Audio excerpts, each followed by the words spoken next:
Alright guys, it's Turok. I'm just rolling over because my laptop is over there with with the recording. My camera and mic are here with my faithful tablet partner to do the One Piece chapter review. 2 weeks. Boy, was I chomping at the bit over this one. I really I just don't know what to expect. Whether we're gonna finish the fight finally, if we're gonna do some flashbacks soon, maybe something on Kaido finally. Let's find out. So we're at chapter 1048. Last chapter, I recall, Kaido and Luffy are still going at it. We had Momonosuke and Yamato. The Yamato was trying to implore Momonosuke that he must start creating those flames because the island's gonna fall. They can tell Kaido is at the end of his rope. He's holding his own against Luffy still, but it's almost over. Even if he won right now, I think unless Momonosuke does something, I just don't see Kaido having the stamina to stop the island from falling. Maybe he could, but I think Momonosuke. Just trying to see. Momonosuke has to do this whether or not Kaido wins or loses, or Luffy wins or loses. And then we had the flashback that showed Momonosuke thinking about his mother and how him and Kinemon and Raizo and what's that asshole's name? Komorasu. I'm gonna forget a lot of names again. I haven't read this. I'm trying to research for another video I want to make about Luffy's past gears and stuff, and I should have been keeping up on doing my research maybe on learning the Wano characters more. I'll have to try that next time. So, beginning of the chapter, we have a cover story. Quickly, I'll go over it because we have okay, so we have Cracker and his sister, the one with the mirror powers, worried about the other German soldiers trying to infiltrate Chocolate Town. So I guess they're assuming that they'll come back and save the other two brothers they caught, who are being held captured in that book realm by the other sibling, the Charlotteson's sibling, I assume. I'll have to go back over that at some point too. I've been paying attention so much to what's going on with here. Oh, that's right. And Luffy, right. Luffy grew the mother of all Gear 3rd type fists. And that's where we had the cliffhanger last time for the chapter. So, look at this. So Luffy has a fist which looks just as long, or circumference and diameter, to Onigashima. He's gonna bring it down on the top of Kaido. This thing is bigger than Kaido. Now remember how big Kaido is. Like the other day I was rewatching, I'm starting to watch the One Piece Wano arc, resume it. I started it last September. I've been only reading the manga up to this point. I really haven't been watching the anime. A few years ago, I was on the anime watching. I had binged in 2018, right around the time, no, 2019, after I caught up on the manga. I binged the arcs from Thriller Bark, all the way through to the end of Marineford. And that was just too much at the time, especially because I was in school and I just couldn't keep up on watching all that kind of stuff. I'm really behind on that. A lot of anime, a lot of movies. I still want to go back and see some of these other Marvel movies and stuff they've released in the last couple of years as well. Like Shang-Chi and all that. But with I'm done with school now, and last September I started watching some of Totland and got into Wano a bit. And so back to this. When I saw Kaido as a dragon form, I thought a great frame of reference of how enormous he was him over that village. Forgive me, I can't think of the name. The village they were first at, and once Luffy had caused trouble there, started fighting with the local garrison and members of Kaido's pirates that man that place and govern it in his stead to keep the munitions and other manufacturing, maybe the small manufacturing or something related to that. Kaido came, and we could see the length, like when the other Straw Hats and Law and them were up on top by the Odin's castle, we could see the whole stretch of the town. And that town the distance of that town looked like it was I'm gonna say a couple miles diameter at least. The main village, the center, and Kaido was just looming over that, and like he wasn't like he was circled and coiled kind of in most parts, but his overall length, like I would have to guess that Kaido's a few miles. No, actually, I'm gonna guess what he had to be a few miles long at least, maybe 4. Kaido's just a huge dragon. He's just probably one of the biggest. I know there's like that octopus and there's the San Juan. I can't remember that guy on the Blackbeards. I'm just like Kaido reminds me of a Sea King, although I don't think he's quite that scale of size. But Kaido definitely like is one of the biggest beings we have in the One Piece world, and now Luffy's about to bring a fist on top of him that easily could grab Kaido into his hand, into the palm of his hand, without any problem at all. Just nothing. And a little while ago, a few chapters ago, Luffy just jump rope Kaido like it was nothing. He was a giant form then. This fist is, where his fist now is like gotta be like 10 times bigger than it was then. So my God, he's telling Luffy had told Momonosuke to move Onigashima out of the way so he could finish Kaido, and now he tells Luffy that can't be done. You're crazy. Oh, by the way, look at that. There's a sheath right next to the skull. There's a hilt and handle of a kanata. Hey, look at that guard on it too. It looks like the one from like one of the Katetsu sword, if I'm not mistaken. Wow, there's a sword that big. Do those things wield swords that Oni type creatures before? Wait, did he have did what's his name? The one at Whitebeard's pirate have a weapon? I forget now. So Luffy wants to finish Kaido and doesn't want to destroy Onigashima himself. He's trying to do a mother of all gear third punches, King Kong gun thing to finish Kaido. And Momonosuke is at his wit's end already because Yamato's yelling at him, imploring him to move it, and he just don't think he can. And now we have Momonosuke, his still in his dragon form, remembering his family. We have looks almost like a portrait of Odin, and I gotta look up some of these names. His sister's name, that's right, Hiyori. We got Hiyori, Toki, Odin himself. He's remembering them again, and he's using that resolve to remember what he needs to do to finish this, and to do what Luffy needs him to do. He has to pull his own weight, so to speak, and he starts pushing with his head. He just starts shoving it at his side, guys. I guess he's still hoping that the flames of Kaido will hold for now, because he doesn't seem to know how to produce them. I know he's got his own, but he's still not very new at this.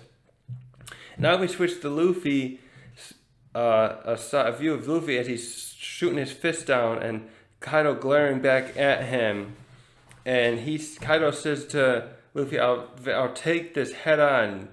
And he's like, he proclaims, "You hear that, Luffy? I'll Straw Hat." And Luffy's surprised. And looks like he's starting to summon more flames around himself, powering himself up, perhaps, Kaido here. And he yells, "This country's hero burned to death 20 years ago." And we get this really great art piece here where he looks extremely intimidating. Like, we got like a dark shading with all the light of his upper body looks dark, his lower body's lighter, so it makes him look extremely intimidating. He reminds you like that Evo Shenron from Dragon Ball GT there, actually. And he's summoning an attack called Flaming Drum Dragon. And then he continues a little speech saying, "This country's been lawless. They've waited all this time for you to saviors to show up." And it looks like he's trying to light Luffy up so that he can't attack him. Oh yeah, so his other hand touches Kaido. Wait, is that his same fist? It looks smaller. Luffy's on fire a bit, and he's blowing his hand out. His one hand got lit on fire. And it looks like Kaido's still speaking over, saying, "Don't worry, if you let go, I won't run. After all, your right hand won't come crashing down." So that's his right hand dominant. Oh, I see. Yes, after all, your right hand, because I'm going to vaporize it. And we see that like Kaido's body is touching one of the horns on his Onigashima castle uh, head. The horn, and it's melting away. It's just vaporizing. He's becoming almost like literal lava. Like he's not probably like a Kainu, but he's heating his body up to intense. That's what's going on. So heat, the dark before in the other panel must be Kaido lighting himself in flames. It looks like. And then Luffy proclaims, "I won't let that happen. Like, I'll let that happen." And he's preparing his attack with his Gumu Gumu. And Kaido's now calling out, right, saying, "Rising Dragon."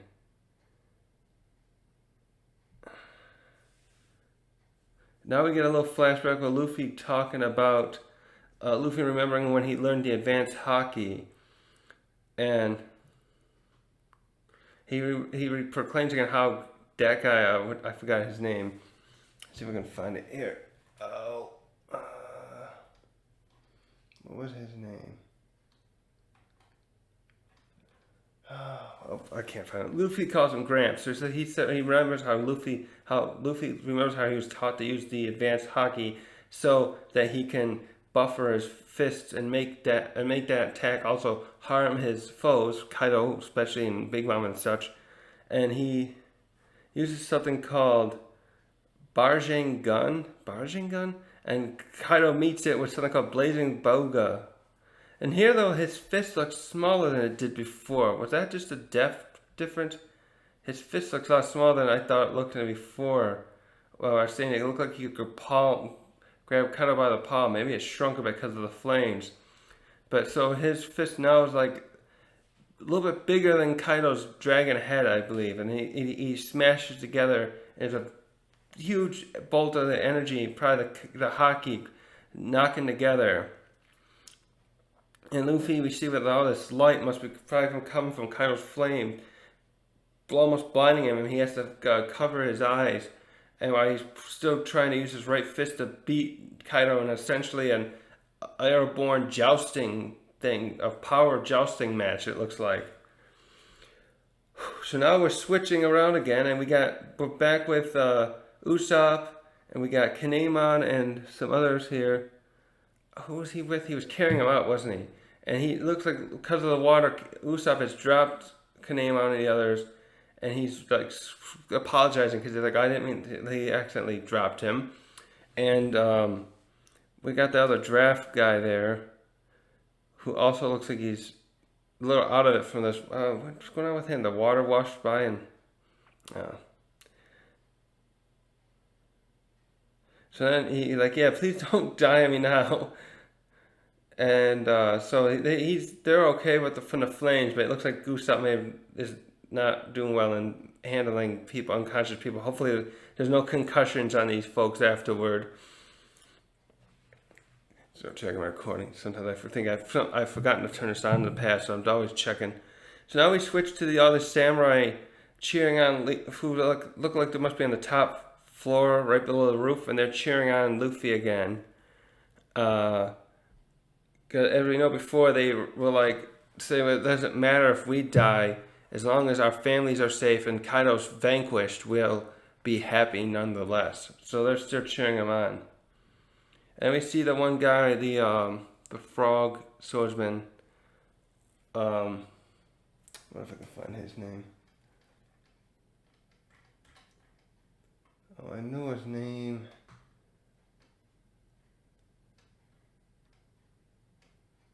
Oh yeah, Kwamatsu? No? Okay, no. He's saying this nightmare won't end unless Kaido is driven from this land. And then we get a little flashback here of Odin's execution day from this guy's point of view, and they're escaping And the people are saying, "Oh, the retainers are escaping! Catch them! Catch them!" And we see them all bound up still at handcuffs, but they're running. Right after Odin was shot, and was that right when he was shot? Looks like it. And we're seeing, was that Toki? Not Toki. Someone crying there. Was that Hiyori? Probably Hiyori crying there. And we see the smoking gun of the one that killed him. And somebody also, we're still in a flashback, and we got why can't I think of everyone's name today? I'm doing great, aren't I? What's his name again? Great, I'm doing so good today. Not. I got my caps lock on. Orochi, fucking Orochi, slime ball, and he starts yelling to the guards about where they'll end up going to, Kori to save Odin, to save Momonosuke, and then we see Kaido there, who's like looks about the same but 20 years younger, and he's like realizing that that Odin has a son, an heir, and he's like, I'll deal with him myself. And so we see other people trying to stop, probably other citizens trying to stop Kaido from harming their, beloved family, the leading family, and they plead with him to stop killing them, and he swings his kanabo and knocks all these people aside, probably killing a bunch of them. Oof, look at that blood. And we see Orochi against ordering his guards to kill anyone that gets in the way, that defies their shogun. Oh, Orochi, you're such a good leader. That's right. He's got that mentality of like, oh, only the leader matters. I am the country. You aren't. So then we get a shot here of the Odin's castle on fire, and someone's asking about where Toki is. I'm assuming Orochi, or maybe it's Kaido, and they say she's been confirmed dead. No one else was seen fleeing, and so they're sort of claiming that the Kozuki are dead now, not realizing that Momonosuke has escaped to the future already, and that his sister has already been ushered away.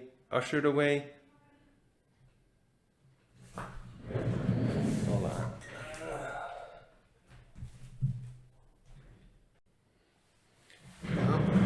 Anything to do with this.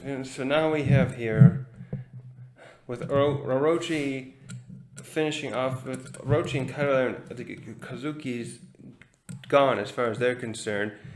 Orochi makes this bullshit proclamation about, first he says to the daimyo, you have to choose whether you're going to help us choose and whether you're going to work under myself and Kaido and usher in a new Wano. Like, when we know it's not going to happen, he's trying to run the place into the ground because he's bitter about his family's fate under the Kazukis. Or where they try to wage war, other option where he's saying, are you guys going to stand up to us, or are you going to just submit and do our work for us? And we see all the other daimyo you could tell they have set themselves, they have know what they have to do. They are going to serve their Kazukis and the people as their responsibility, and not turn on them. And they screamed to him that we would not recognize a shogun other than what the Kazukis, and how that's their duty. That's the word, duty, responsibility. And at this point, they charge towards Kaido, and he changes back to a dragon and just destroys several of them, at least, probably more than that. These panels are showing. And meanwhile, while it's happening, we just got Orochi laughing his ass off, enjoying himself,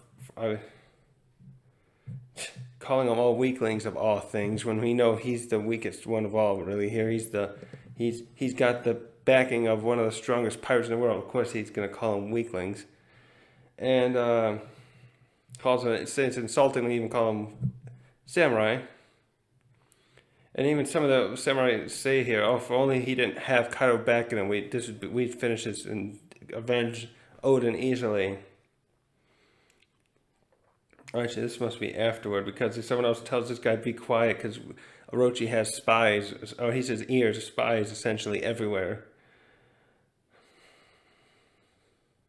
So now we start seeing probably Orochi making proclamations about bringing everyone that was able-bodied, especially men, to start working in the factories that they've set up to create the munitions and the smiles that Kaido wants to start his war eventually. And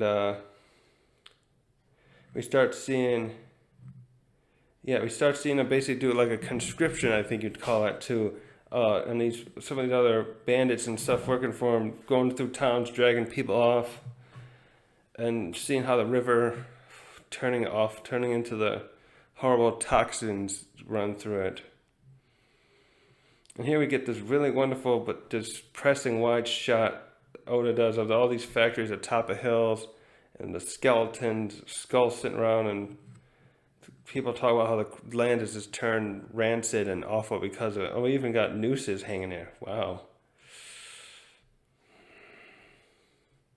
So the flashback's still it's basically we're getting a long flashback here, so I don't think this battle is going to end this chapter either. So we continue with showing people being labored, working to the death with people whipping them. Is that a whip he's got? Some of these guys whipping them and forcing them to work until they're, run down, not letting them rest properly. And they start making all kinds of, like, the borders are going to be closed forever, or don't expect anyone to come save you. No miracles will happen. And we see some people collapsing from pure exhaustion here, and others working in, what do you call it? We got people working in, what do you call it? The blacksmith area. They're trying to work in there and working coal fires and such. And we get a sick scene of Orochi laughing at the idea that people are eating the defective smile fruits. And then we get Orochi dancing around, enjoying himself, and laughing at the other's expense, talk about how they'll let them have the fruit, and just let them suffer, essentially. Ooh, this is just making me so angry. I'm so glad this is a flashback and not like we weren't seeing. It was hard like to read Odin's flashback when we had to see him endure all that, what he tried to do to stave off this disaster for years. And now we have to see all this suffering. But this is what we need to know to remember why Luffy and the others are here to win.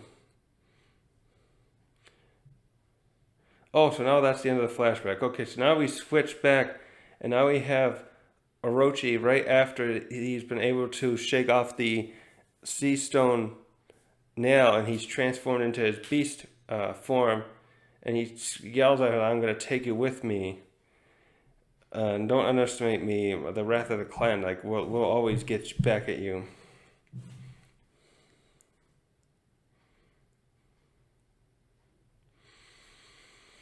Hiyori there looks like she's able to figure out what to do here. She's I don't know if she's didn't have a weapon with her. I guess she didn't. How she was just hoping the flames would finish him off.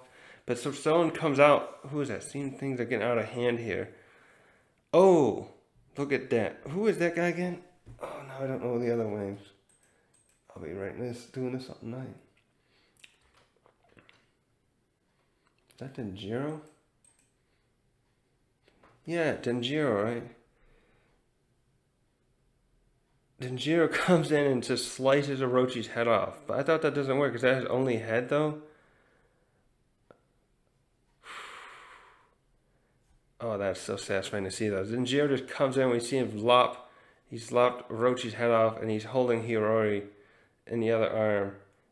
And we switch to a panel of people still putting up the balloons, sending them in the sky, and we have one reading, "Please make Orochi disappear," which is very satisfying because I believe this is implying here that he's finally dead. free us from this hell. Yes, we're getting a lot of balloon panels showing them people writing message on them. And we get a little clip of Hiyori there. Is she like crying? She's probably just like relieved this is over. And we're showing all the people smiling. And now we finally switch to the end and we see Kaido and Luffy still jousting, essentially, I'm going to just call it, with him. Kaido's like almost completely blackened out. We see his face and it is, he must be on fire. I wonder if there's a, oh, here we go. There's a full color piece afterward. So yes, he's essentially supposed to be all on fire. This chapter of site I'm reading, always has these, some fan colored panels at the end. So it's showing that Kaido really was all on fire completely. Like he's got this bright red. Apparently Orochi was on fire too before he got his head lopped off. So yeah, the fights are going to go on. They wanted to really it looks like Oda was really trying to remind us of what happened in the past, what brought us here, what we're watching the Straw Hats and the others fight for, what it will mean if Kaido is gone. The suffering these people went through because Orochi wanted to make everyone suffer the way he suffered.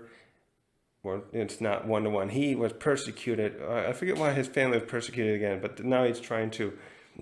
He sided with Kaido.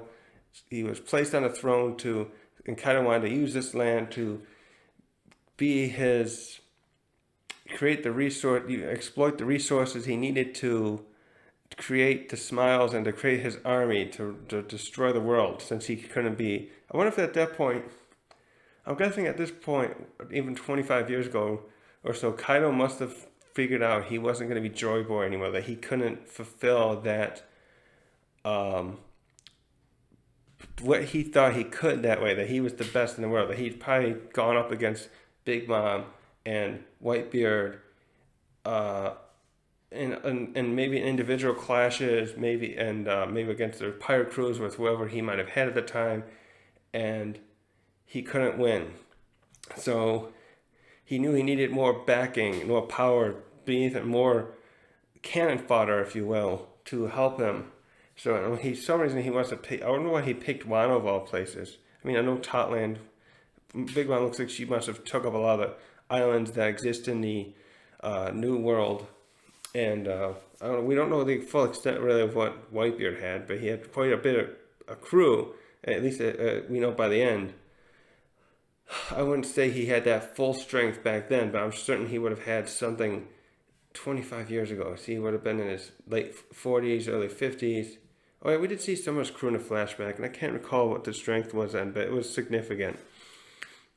And I'm guessing Kaido didn't really have that back then, so at this point may have, when he decided to take over Wano, he knew he would need something like a significant land to make himself have the kind of army he wanted to wage war against his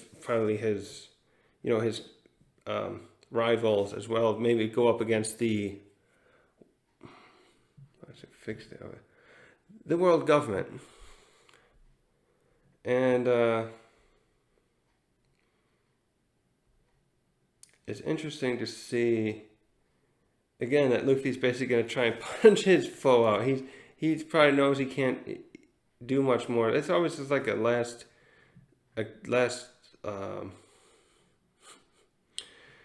last thing he can throw out. Otherwise he'll be done for again. So he's like putting it all into one attack rather than, I think, going against Kaido's.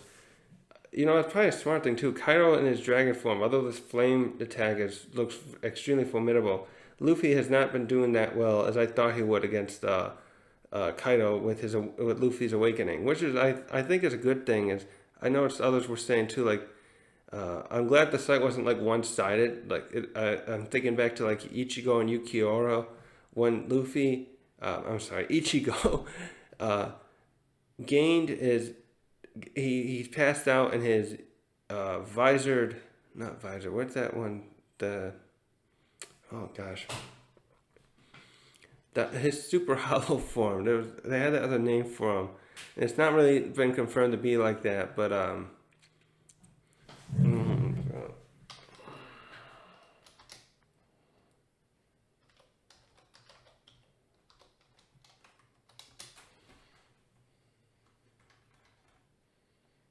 Oh yes, the Vestalordi. So Ichigo's Vestalordi form comes out, and he just beats the hell out of Yukiori. Or it doesn't. At first, it looked like it could have been an equal fight, but it's finished in minutes in the anime, and it, like similarly in the manga. It's over. He's the Yukioro's form is impressive. I wanted a little more out of that fight. Essentially, as impressive as that form is for Yukioro, his healing abilities, his spear attack that he could summon, he really had no chance. But that fight was just so almost anticlimactic because of that, and we're not getting that here. We have Luffy still having to not pull any punches essentially, which now he's pulling out the biggest punch yet to defeat Kaido. It's not going to be easy.